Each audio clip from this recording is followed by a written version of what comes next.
my pleasure to welcome you guys, the Academy students, their family, friends, those of us that are here with us, as well as those that are here on Facebook Live, to the graduation for the Basic Public Safety Communications Specialist Academies 17 and 18.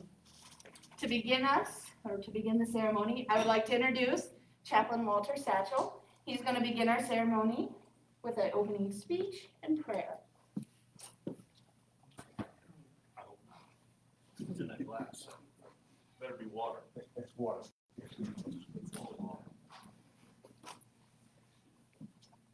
Good afternoon, and thank you for the privilege to be able to come here and to have a few words. Let's open up with prayer. Heavenly Father, we thank you for this day and for all the blessings you have bestowed upon us.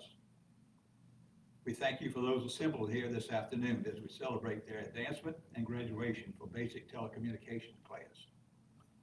And ask that you bless them and keep them, and that your will be accomplished in their lives.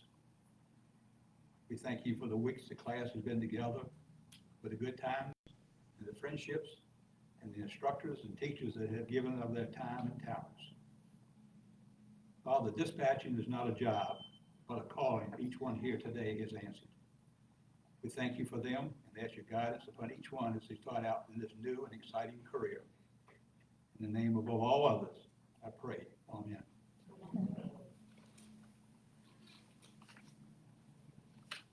Again, I'm Walter Satchel, one of the chaplains. I've been one of the chaplains for about 8.5 years now. And I was also an auxiliary police officer from 1988 to 1999. Some of y'all probably weren't even born during that time frame. But back in those days, we did not have computers. We did not have GPSs. We did not have cell phones. And everything we did, we had to rely upon our dispatchers. So when we got a call, we had to write it down by hand if you could, and then go to that call. At that time, we used 10 codes, and one of the codes we used was 10-9, and that code meant repeat. And we used that quite often because we didn't catch it all when we were given the dispatch. The city at that time was divided into two precincts, the north and south, and the dividing line was Descartes Lawrence Boulevard. And one night I was working, usually worked the evening shift most of the time, and I got a call to go to domestics at 50 White's Lane. So I said, White's Lane, I think I know where it is, but I asked the dispatcher, could you please give me a cross street to help me locate where it is? And they said, sure, White Boulevard. So then I realized that Fran and Stacy were working that night, and I don't know if they were on duty or not when that did happen. Let me just say, you are the heart of this police department and also our first responder. Don't let anybody ever tell you different.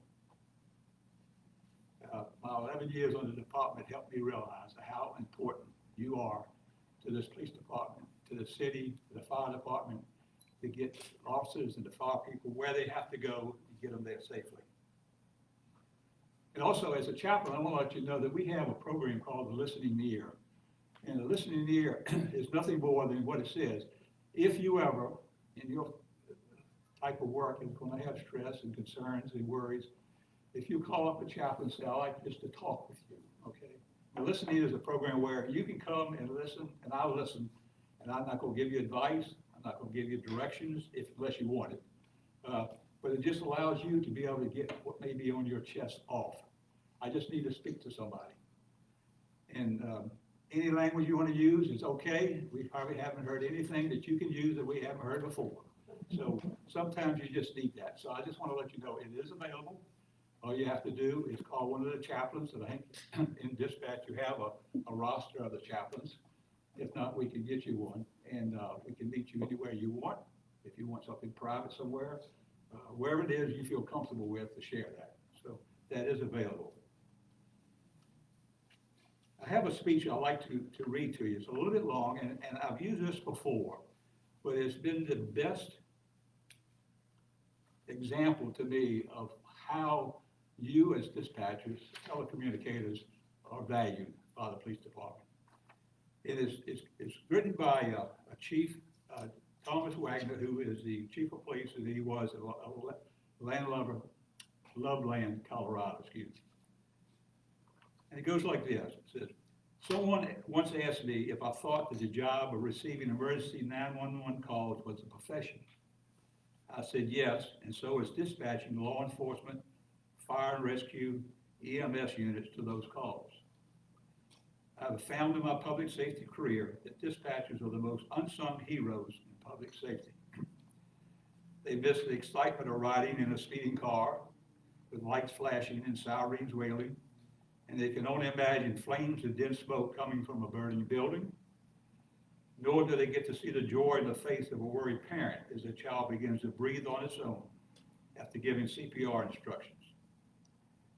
Dispatchers sit in the darkened room, looking at multiple computer screens and talking to voices and faces they never see. About incidents that often they never know the outcome, and it's like reading a book without finishing any ending. Dispatchers communicate with terrified victims, angry informants, suicidal citizens, and grouchy officers. They are the calming influence to all of them. The quiet, competent voices in the night that provide the pillars to the bridges of sanity and safety. They are expected to gather information from highly agitated people who can't remember where they live, what their name is, or what they just saw. And then they calmly provide that information to officers, firefighters, and medics without error the first time and every time.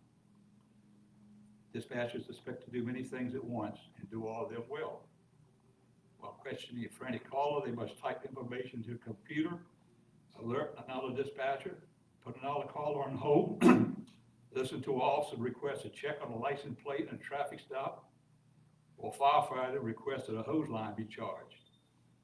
To miss the plate number, a call for water would raise the ear of the officers or firefighters and endanger them.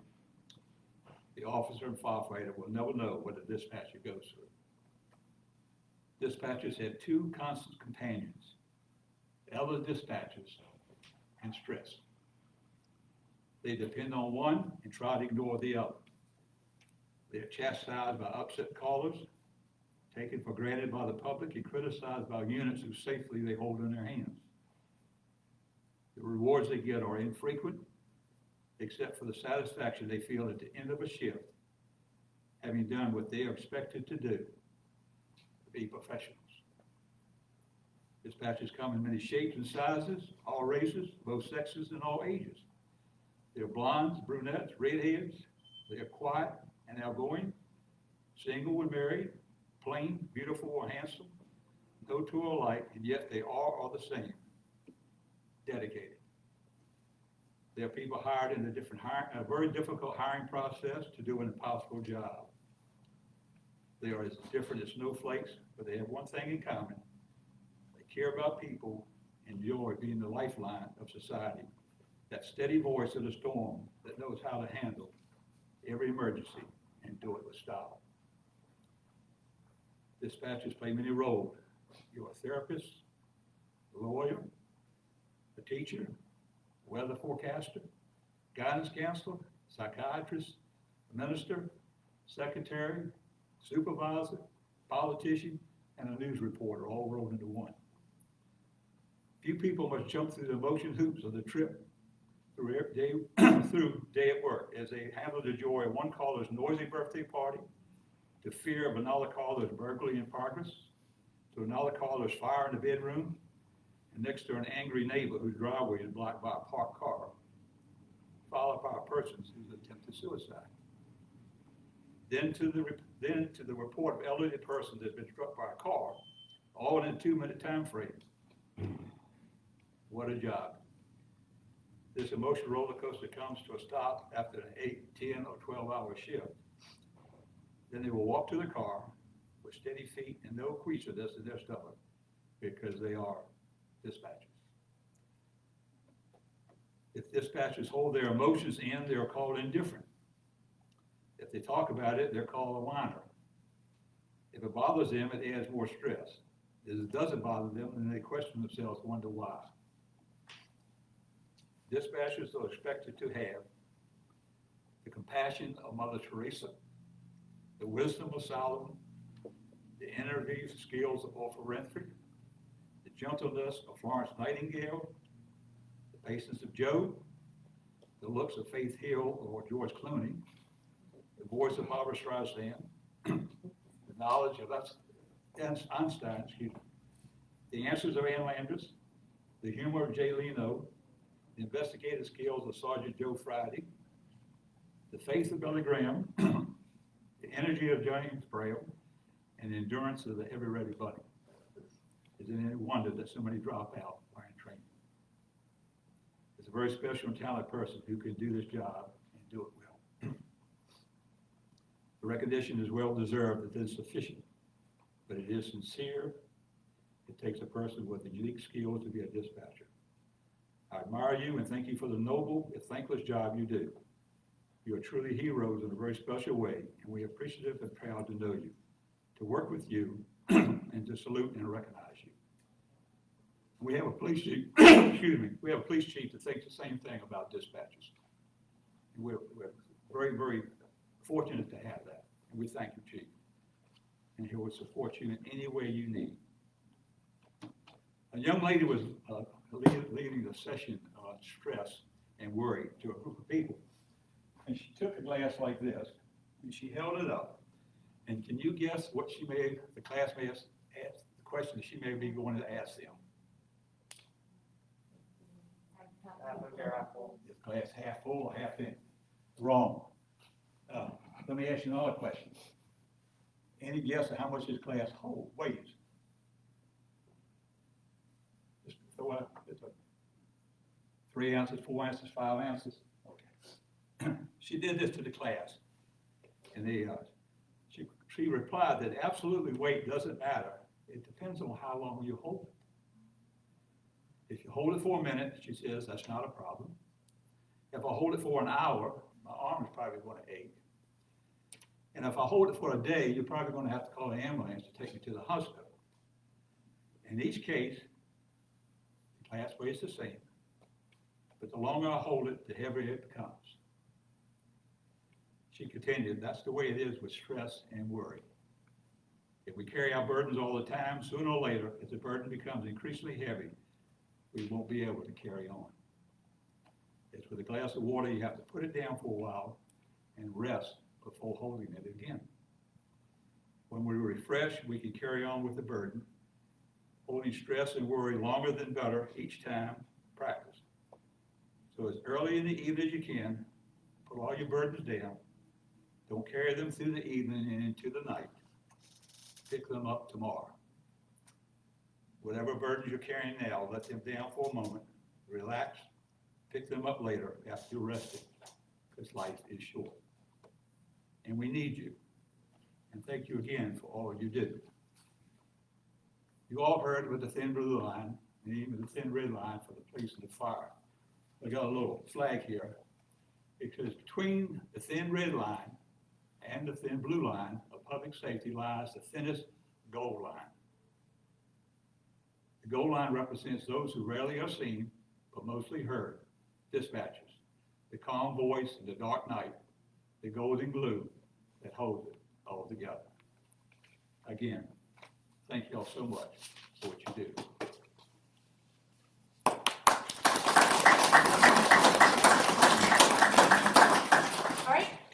All right, if you guys would please welcome Laura McCartney, our 911 manager, up to the front. She's going to have a little bit to say for our graduates.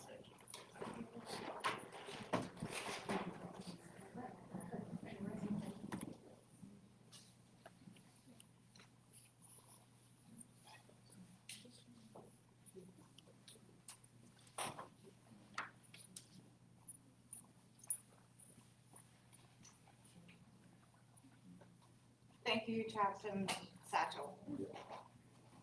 Good afternoon.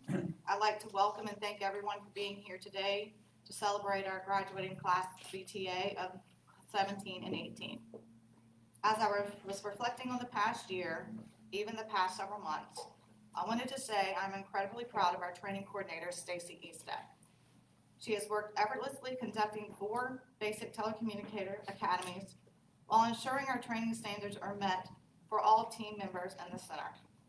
With some creativity and thinking outside the box, we were able to offer critical virtually, allowing to continue testing and screening of applicants throughout the pandemic. Thank you. I know it has not been easy. There were many obstacles, but you've done an outstanding job. It would be remiss of me not to mention our communications training officers, our assistant supervisors, and our supervisors. Every assistant supervisor has a trainee. Most of our supervisors have had a trainee. And to put this into perspective, it's the same as a sergeant or a lieutenant in the fire department having and taking a brand new recruit out of your academies and having them for the next 18 months. Mentoring and training on top of the duties that we're responsible for on the floor. Without their dedication and hard work and Ms. Eastep's grit, the division would not have succeeded in a successful of 33 new hires, increasing our staffing level by 15, and for the first time in 30 years, our division was fully staffed.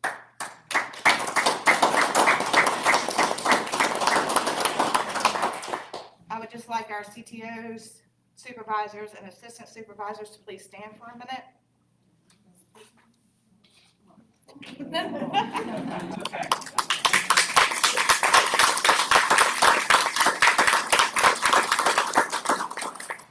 They are to be commended for a job well done.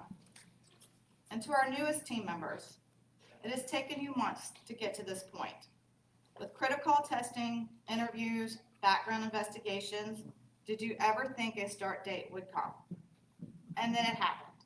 December 22nd of 2020, you reported to your first day of the Basic Dispatch Academy. Not knowing what was ahead, welcome to the Newport News Communications Center. Now on to the next phase of your career, call taking. Every time you answer the phone, you will never really know what you're going to encounter. Your first call can be as easy as a simple escort, walking someone through delivering their own baby, or giving a frantic child CPR instructions when their mother is not breathing. You have calls that you will relate to and some you'll never forget. You'll leave your family, home, put your own life in danger, including inclement weather, even pandemics, so that you are here to answer the emergency call. Welcome to the rest of your career. At some point, you'll graduate to the radio. Your first radio transmission, you'll have a scared yet full of adrenaline. You'll have units repeat traffic, call officers by the wrong call sign, say street names wrong, and there'll be times you feel as though you can just not get it right. Add this to developing your radio ear. For some, this is much quicker, but for others it takes months, even years. You will instantly react, not think about the reality of what's going to happen on scene. Welcome to police dispatching. Then it happens. You become certified, advanced to Public Safety Specialist 1, and released on your own. No more daily notes or WRs. No more going home with your brain feeling like it's going to burst from memorization. No more being called the rookie or the new girl or guy. This is when you begin to prove yourself and put into action all your training. Now you must focus on your mental toughness with callers, officers, and more importantly, your team members. You will drive home some days in silence because you just can't bear to hear another voice. Family and friends may not understand the new side of you. Some of you will be upset. Some will be upset that you miss very important events or celebrations.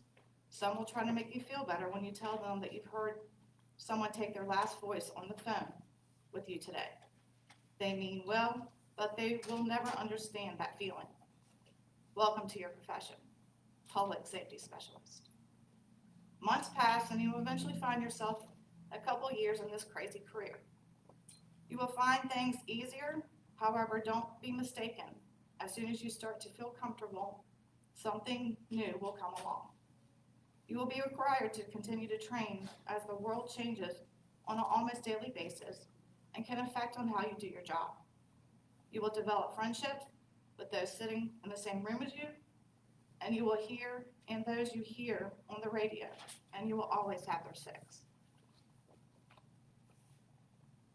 Homeland Security Act of 2002 defines the term first responders as individuals who, in the early stages of an incident, are responsible for protection and preservation of life, property, evidence, and the environment.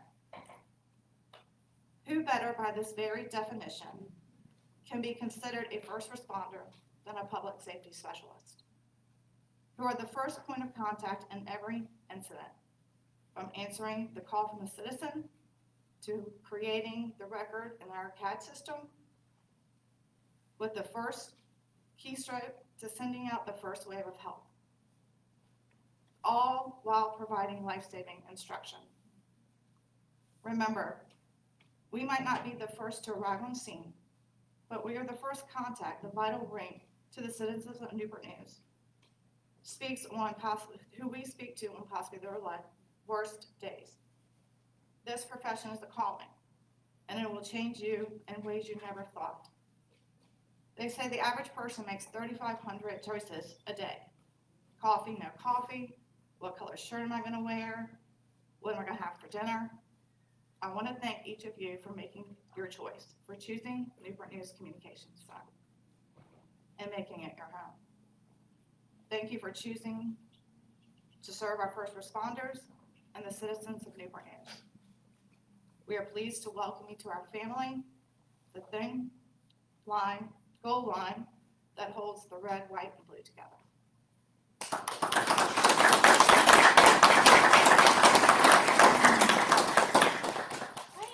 Now, I would like to introduce Ms. Fran Mangum. She's our 911 administrator, to say a few words.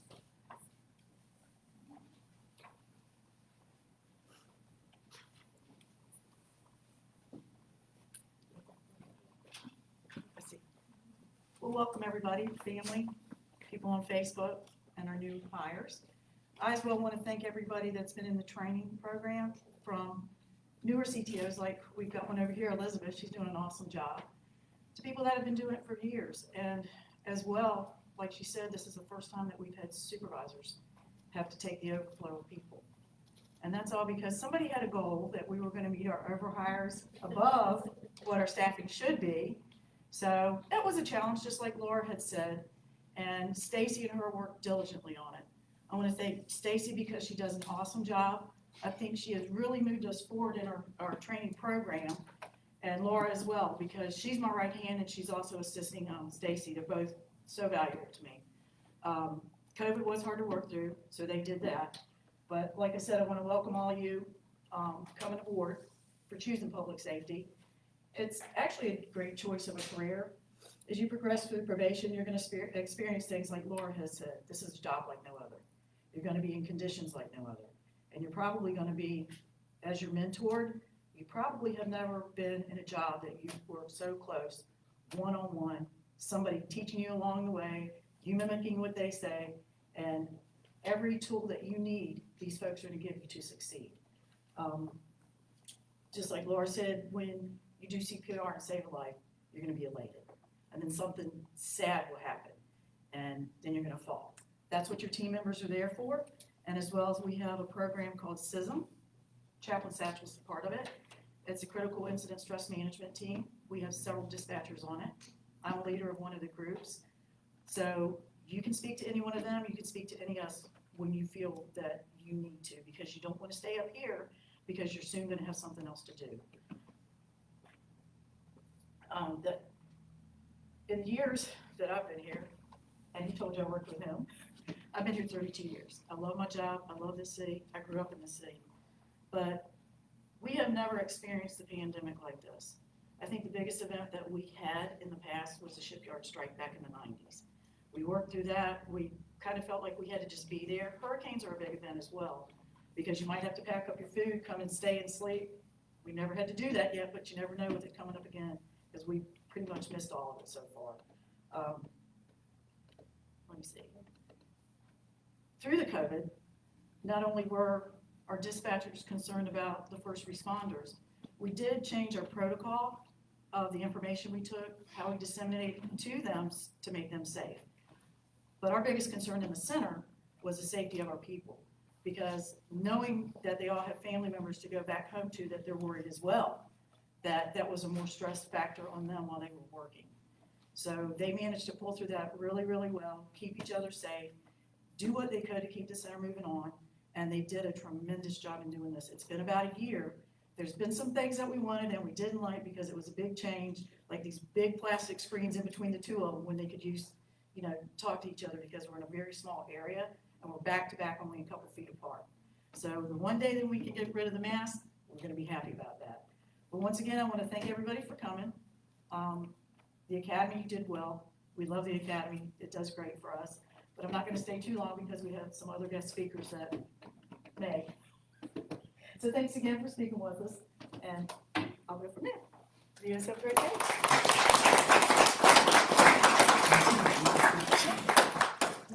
All right, please join me in welcoming Police Chief Steve Drew to the stage.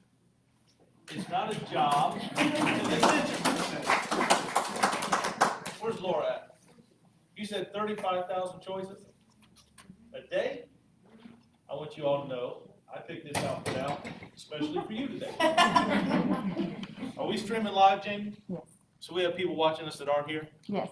So I don't understand technology real well. They work with me on that. I'm getting there. So for all of you that are out there in, virtual world? What do we call it? Out there watching, they can't be here with us today. I want you to know the individuals in this room are some of the most important people we'll ever hire in this department. I want to talk a little bit about that today, and if you've been able to watch earlier some of the other comments that have been made. The people who do the work behind the scenes are the ones that really make the success of the city, and we are blessed to have them. So good morning. Whoa. Scratch that. Good afternoon.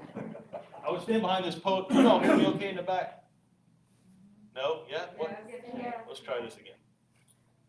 I will stand up here for 3 hours if I need to. We hear you. There you go. That's what I'm talking about. And everybody's here that should be here today, right? Right? Well, minus 2 maternities and COVID. Chief Randall, are we accept that as an excuse? Yes. Maternity leave? Somebody approve that? Listen. First of all, I want to say thank you to each and every one of you that joined. It matters. What you do matters. It makes a difference. You don't get the credit you deserve. I don't pay you what you're worth. You put in long hours, and you've heard a plethora of individuals talk about examples of things that you'll experience. When I got to Newport News here in 2018, I met a young man named Malachi. He was 8 years old at the time. Malachi is full of life. He's like 100 miles an hour, right? Like, sit down, right? He's all over the place. But I'll tell you, Malachi, in the central part of the city, in the summer of 2018, just before I got here, he suffered a gunshot wound to the back of his head. He went under several surgeries. Malachi is my friend, and when I talked to him, his mother, his family, big supporters of law enforcement. They care about this department, they care about this city. But do you know, as Malachi, and he's doing very well today, by the way. He's awesome. Do you know the individual who Malachi wanted to see, who his family wanted him to meet, who his family wanted to interact with? The very first person. It was not the officers who responded. Any idea who he wanted to go and see? He wanted to talk to the dispatcher who dispatched that call. That is the impact you have on people's lives. My hope, myself, Chief Creswell, who oversees, right? Fran, Laura, Stacy, my hope is that this will be the first city that recorded. My hope that this will be the first city in the state of Virginia, right, that looks as dispatchers the same as first responders. That we fall under the same standard. And I know there's some people working on that. We're going to push hard for that. I think that's important. when you look at some of the things that affect law enforcement, we talk about stress, everybody's mentioned it, that's real. The difference is we can get out of a car and walk around after a call. We can go get a cup of coffee at 7-Eleven or Starbucks, or I don't know, maybe bring a thermos from home. But what you all do, after you hang up that call, you go right to the next one. And how about this? We expect you to get it right all the time. That is unfair. I would even say it might be unreasonable. Right? It is a hard job. But I want to thank you for each of you wanting to do that job, to put yourself in that position, to work long hours. The trainers that are here in the room, some that have been here in the room longer than I may have been in law enforcement, I don't know. Some that put up with us in uniform. You know who gives you the most grief most of the time? Usually us. You got the right address? Can you tell me where this is? How do I get there? When I got here, I quickly learned that there are two big streets in Newport News, right? There's Jefferson and what? And Warwick. So one of my challenges is directional. I would have trouble finding the podium if they didn't tell me this is the way to come up here. So when I call dispatch now, they know I'm looking for a cross street. Help me get where I'm going. But when I first started, I would call and they say, yo, the cross street's Jefferson or Warwick. And I'm like, 2018, that's the only two streets in the city. They go the length, right? So now when I call dispatch at 2 in the morning, how do I get to this critical situation? Chief, it's this 100 block, you make a left here. They work me right through it. The bad thing is I didn't realize that those calls are all recorded, so if they ever want to use them against me, I'm going to use them pretty weak. But that's all right. Or if I drive slower, about 10 miles under the speed limit, I'll eventually see some blue lights pull out, and I'll just follow them where I need to go. Talk about navigation. You all navigate us through situations, through calls and crises, things that are going on, good, bad, scary, stress. You all do a phenomenal job. And it is a true calling. I listened to some of the comments here. Mr. Satchel, you're a stronghold in this department. What you do in the community, I greatly appreciate you, man of faith, as am I. We are blessed in this city. God has blessed us in this city. He has. You all started December 22nd. You know why you started December 22nd instead of January 3rd? Anybody? What do you think? Just shout it out. No idea? No. No. Because January 1st of last year, our number one goal was to staff the 911 center. We were almost 30 people short. People working over longer shifts, coming in on their days off, coming in early, staying late. The schedule, I don't know, the schedule changed. I don't know, Eric. The schedule changed 10 or 12 times. That creates a little bit of stress and confusion. Am I working? Well, I got to stay. Our number one goal in this agency was to staff the 911 center the way it should be. And the city is because leave and different things happen, it takes so long in training, we put a 10 overhire in that to make sure we can hold our numbers. The reason you started on December 22nd is we're going to staff it this year. And that was about the last date I would give them to get people in here. I will tell you, we reached that goal on December 22nd because of Fran and Laura. At the time, Chief Hudgens, now Chief Croswell, Chief Hudgens called me today and wanted to send his regards. He decided to go be chief down in Pineville, North Carolina, just outside of Charlotte. But he was instrumental in pushing and getting this academy in and filling us the way they are. You guys are a vital role to what goes on in this city. We could not function without you. You probably have a chief driving all over not knowing where to go, how to get to a scene. But you guys do hear the panic in the voices right away, and we expect you to calm people down, to get all the information, get it out to us. There are three things that I hold when I talk to a new individual joining this department.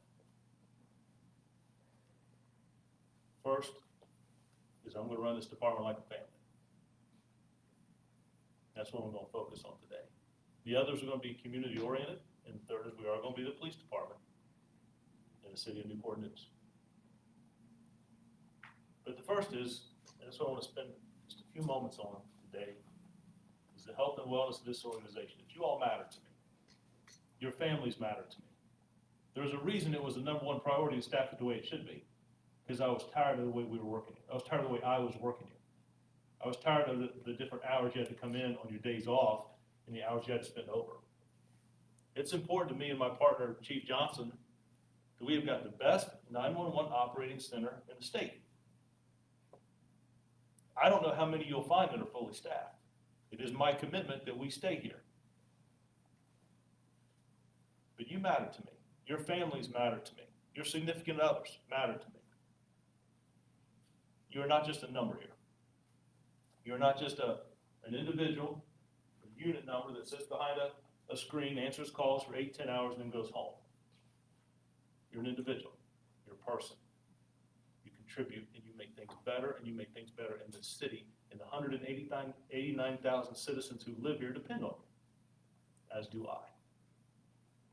I wanted to come here today and just tell you thank you. I will never be able to pay you enough or reward you enough for the time that you put in away from your families when you're working on the midnight shift and most of everyone else is home asleep. I just came here to say thank you. What you do matters, and it makes a difference in what we're trying to do in this city. From our city manager, our mayor, councilman, the men and women in this organization that wear this uniform, it doesn't matter to me if it's blue or red. It bothers me that Chief Johnson looks better than I do today. He outdressed me today. Don't think I didn't notice. I don't say that around too many firemen. He got me today. But you all matter. And as the big scheme of things, as we move forward, you all play an integral part.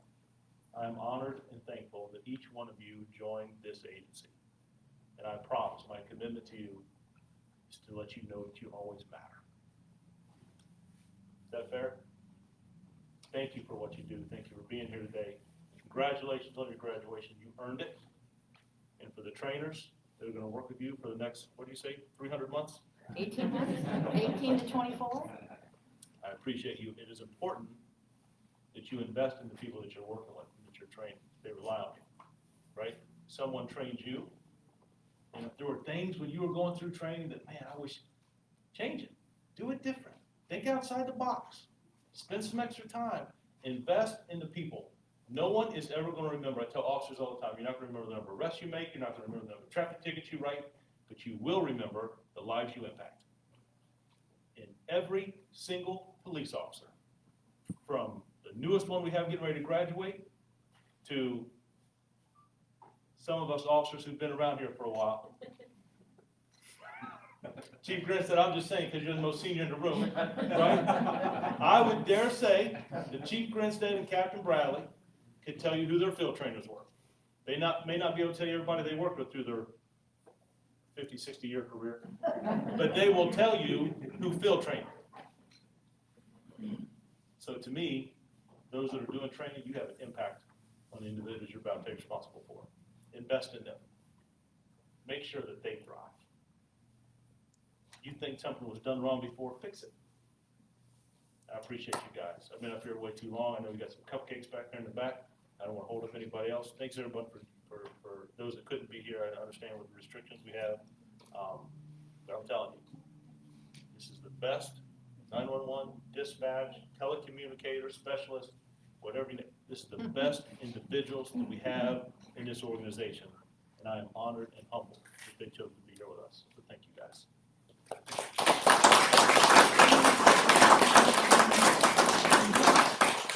All right. And I would like to introduce Chief Jeffrey Johnson, our fire chief for the city. He's going to say a few words.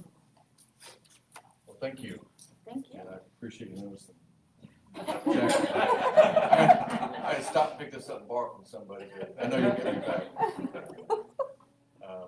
I remember graduating Fire Academy 34 years ago, and it was a 16-week academy.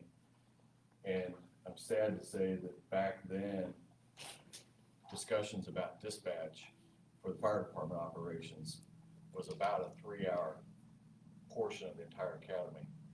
And it was just communications, how we communicate on the radio. There's somebody there, they answer 911. They use the CAD system to help you get there. That was really about it. We didn't get to put a face to it. And flip-wise, our communicators, our dispatchers never came out to the field and did ride-alongs.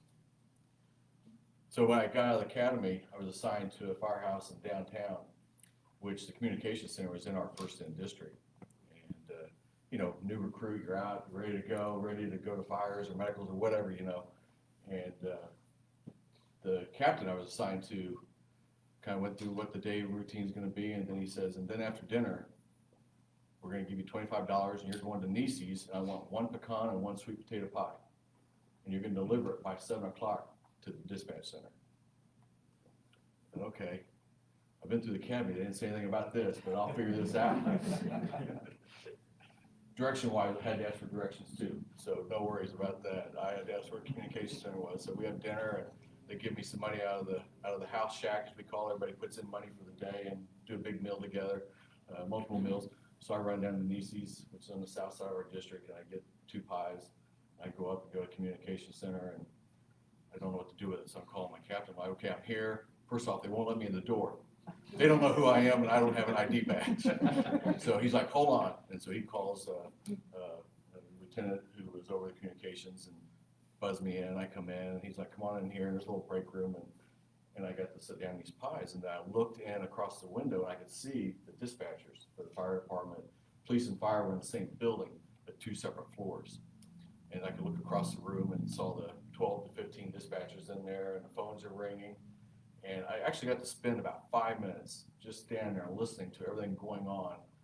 And I leaned over and talked to the lieutenant that was there. I was like, how do you do this all day, every day? He's like, that's what we're here for. It's our job. It's what's important. So I went back to the firehouse, and I was like, pies were taken care of. We're good to go. He says, okay, I'm glad you're familiar with it. You're doing it again next day. I was there in that firehouse for 3 years until somebody junior to me came in. That was my job.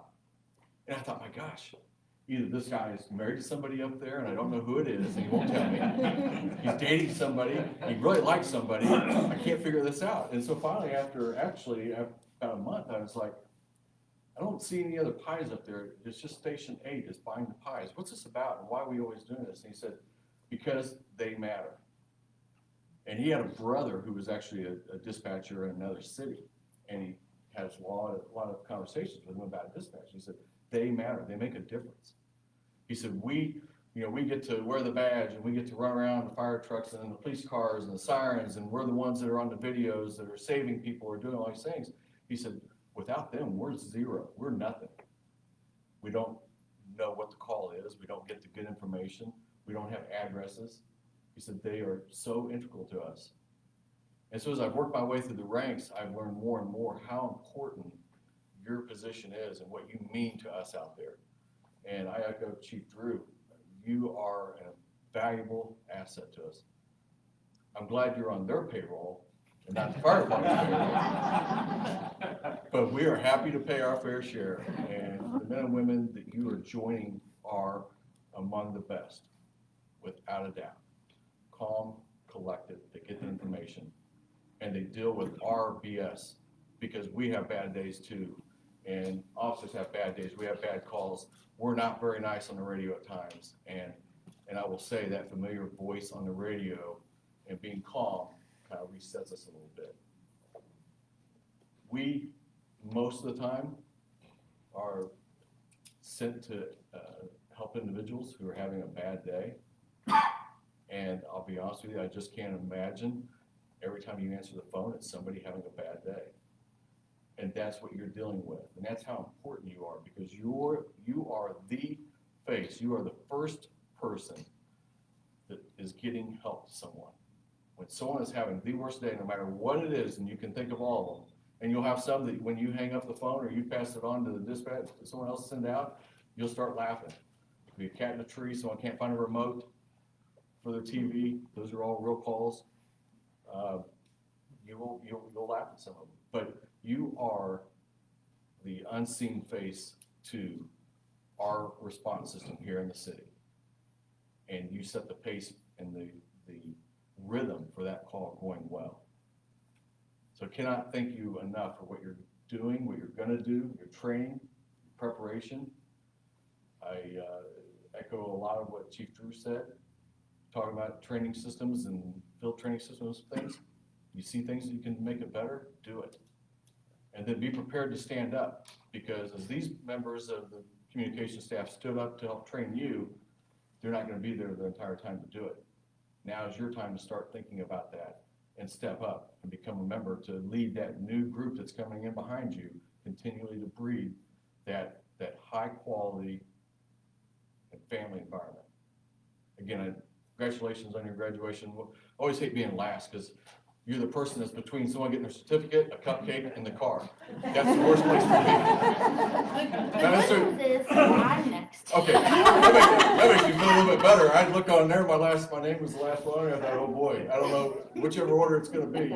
I don't like being the one in between that, so I always, especially when I'm talking to firemen, and sometimes policemen and firemen, you never stand between them and a meal or the end of the shift, right? So make it quick, but again, congratulations, it's really important what you do for us. We're here for you. We have a big peer support team combined with PD. You're part of that. Don't be afraid to say, I'm at my end, I'm tapping out for a minute, and get some help and have conversations. And when I say get help, it's really just having conversations. But don't be afraid to do that. Everyone loads. Just think of everything as a 5-gallon bucket, and when it's got 5 gallons in it, and somebody tries to put a little bit more, it's gonna overflow. So when you're at that point, let somebody know. Talk it through.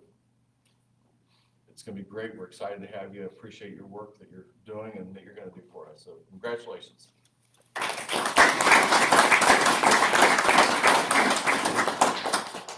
All right, I promise not to take too long because I know there's pizza, cupcakes, and all kinds of goodies back there. First, I want to thank everybody for coming. Every one of you have made an impact on the individuals that are here in front of you right now. We are here to congratulate the 2 academies. We have BTA 17, which actually took place in September, and we have BTA 18, which took place in December, to allow us to have a bigger gathering to celebrate everybody. I would like to read a snippet real quick that was provided by the Virginia Department of Emergency Management's page, and it's titled, "So Let's Hire a Dispatcher." And on the first day, I looked down on my plan for the office and I said, I need somebody to watch over my officers. So let's hire a dispatcher. I need someone who will answer 911 lines, give pre-arrival instructions, deal with rude people, ask all the right questions, call all the right people, document every single thing, and do it at 100 words a minute. Let's hire a dispatcher. I need someone that's willing to sit at a computer all day, call out a wrecker, cancel that same wrecker, give directions, listen to problems, give the same directions again, answer the supervisor's questions, put callers on hold, run a tag, run a driver's license, run a criminal history, assign a case number, squeeze in a quick bathroom break. Find that information, add this information, contact a talk translator, talk to the media, calm the crying parents who've just found their baby not breathing, deal with irate parents and callers, provide CPR instructions, stay on the phone and listen to gut-wrenching screams, and then calmly answer the phone to help the next caller. Let's hire a dispatcher. I need somebody that's willing to watch over 100 officers on the radio, check on the units, repeat everything they say, type everything they say, check for warrants, run another tag, run another person, run 4 criminal histories, call the magistrate, check on that unit again, call the Commonwealth Attorney's Office, call the armored car operators. Oh yeah, I need the tag team. Inform the sergeant, call the water department, eat a cold meal because it's never hot. Call for mutual aid, call that med flight, get more backup, call other agencies, listen and document that pursuit, send multiple units to shots fired call, stay calm and cold as steel. And when you hear an officer call for help, send everyone home safely at the end of the night. Save as many lives as you can, and try not to sleep more than 4 hours so you won't be late for your next shift. Let's call a dispatcher. Need someone who'll do all that for an entire regular shift, an extended shift, with a smile, no complaints, and then do it all again tomorrow, the next day, Christmas, Easter, and weekends. So let's hire a dispatcher. It is often said that dispatch is the toughest job you will ever have, and it is unlike anything you will ever do. There will be moments of doubt, sadness, and heartbreak.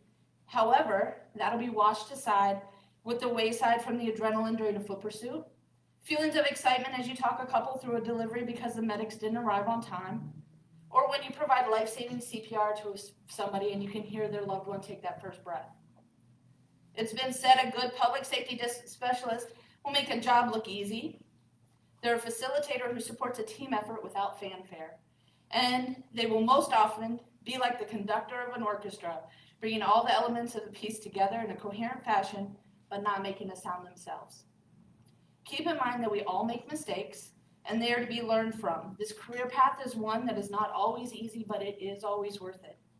I congratulate each one of you on your accomplishment thus far and look forward to seeing each one of you succeed in the future. Now, let's get to the real reason we're here. Time to do awards. Fran, Laura, whoever, we'll start doing awards. I talk really fast when I get there. Not every word of it's easy. Yeah, really. Oh, were you gonna say anything? No. Okay. Right here. And then it goes in alphabetical order. Down the line. They can figure that out today, I don't know. Might be challenging. I'm gonna call her, because we have a small bio for each person. I did have a question at the beginning. Did we have to leave our mask on for a picture? It's up to you. Because you're just up here with the few of us, and if you would like to take it off so the picture looks a little bit better for yourself, that's fine. Isn't it? It's your show. I'm just happy everybody's here. All right, first, Miss Diane Blake. Miss Blake has always enjoyed helping others, and that's why she initially became a nurse. And after having a couple medical issues that caused her to leave her profession she loved, she was seeking out a way that she could still help people, which brought her to our team. In her spare time, she enjoys short weekend trips, flea markets, and cooking.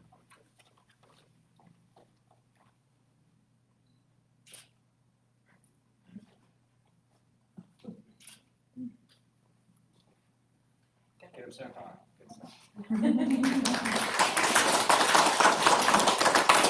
Okay. Next up, Miss Shatisha Branch. Yeah. Come on down. Miss Branch was born and raised in Brooklyn, New York, originating from a family of law enforcement. She currently holds a degree in liberal arts and 7 years of dispatch experience from the city of New York. That's what Newport is. In addition, she has over 13 years of experience working with occupations that correlate with police and public safety departments. She set goals for herself to become certified on police radio and then eventually transition into law enforcement as an officer specializing in servicing families, youth, and domestic violence. Did you hear me? Because I moved.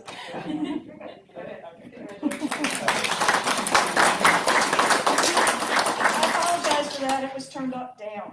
It shouldn't have been noisy at all. Like throw it away.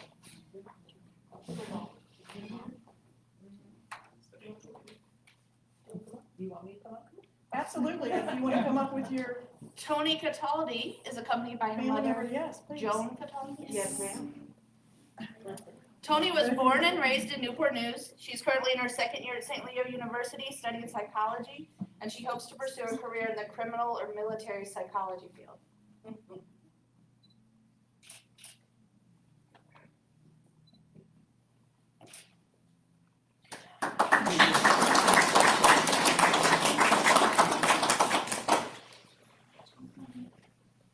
Not you, Ms. Clark.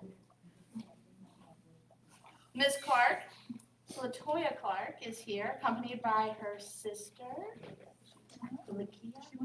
Lakia.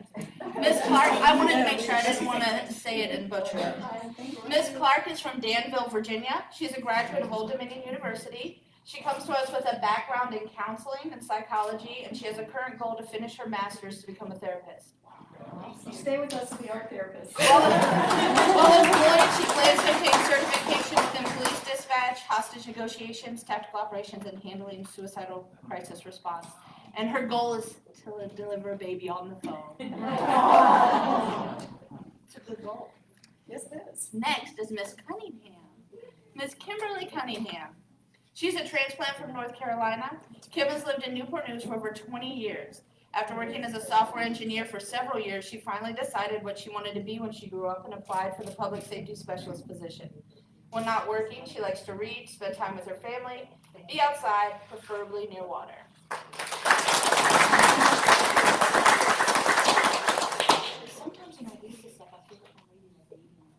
I feel like I'm trying to sell them.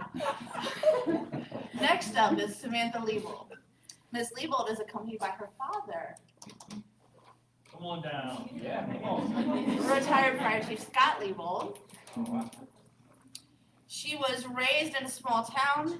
Family and community involvement were always a big part of her life, and having been in EMS for 6 years, she quickly learned that dispatch is the best way to get back to our community and be there for those that are there for us.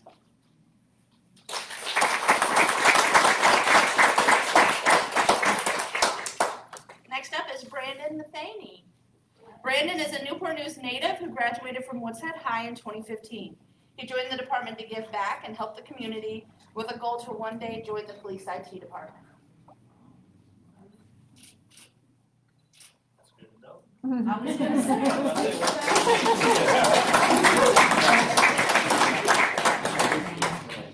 Miss Tahara Warren.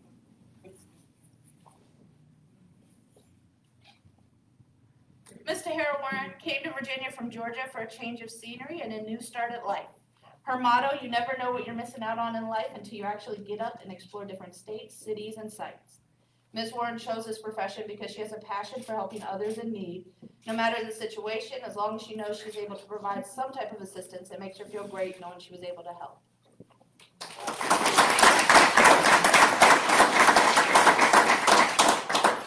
And last but not least, Mr. Darrell Wood, accompanied by his mother, Belle Wood.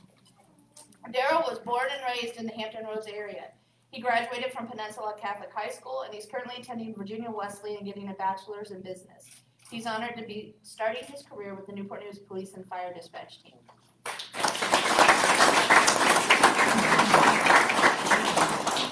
And that includes this afternoon's ceremony. Please join us in the back for... Oh, please, Chaplain Satchel, come to the closing benediction. Again, welcome, and appreciate your choice of becoming a public safety specialist. We ask the graduates just to stand, and let's give them all a hand.